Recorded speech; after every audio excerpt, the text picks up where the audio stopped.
Tensions are increasing. Russia continues its military build-up, and we see also more troops not only in and around Ukraine, but also now in Belarus, where Russia is in the process of deploying thousands of combat troops, hundreds of aircraft, S-400 air defense systems, and a lot of other very advanced capabilities. And this takes place under the disguise of an exercise, but it integrates very much the Russian forces and the Belarusian forces, and these are highly capable combat-ready troops. We call on Russia once again to immediately de-escalate the situation. NATO firmly believes that tensions and disagreements must be resolved through dialogue and diplomacy, not through force or the threat of force. So today NATO has conveyed our written proposals to Russia. We have done so in parallel with the United States. We are prepared to listen to Russia's concerns and engage in a real conversation on how to uphold and strengthen the fundamental principles of European security that we have all signed up to.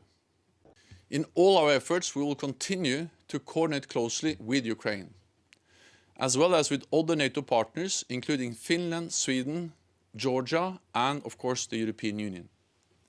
NATO is a defensive alliance, and we do not seek confrontation.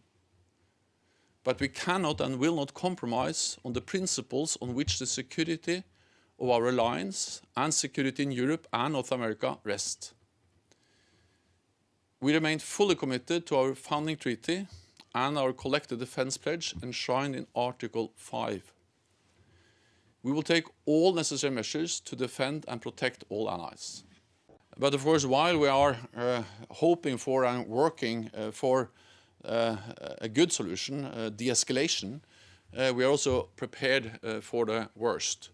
And therefore, in parallel with our efforts on the dialogue track, we are also increasing the readiness of our forces, and NATO allies have also increased the presence, including in the Black Sea and the Baltic Sea region, with more ships and more planes. And then part of that is that we actually some weeks ago increased the readiness of the NATO response force. This response force is composed of different elements, and the lead element of the NATO response force consists of around 5,000 troops. It's currently led by France, but also other allies contribute troops to this lead element, and it can be deployed within days. And then we have additional follow-on troops that can also be deployed on short notice. Let me also add that there is no secret that we are far apart, and that there are some serious differences between NATO and Russia. But at the same time, that makes it just even more important that we look into the proposals, listen in a reciprocal way to our concerns, and try to identify political solutions where we can agree to prevent a new armed conflict in Europe, which will of course be extremely serious and something we all have to try to prevent.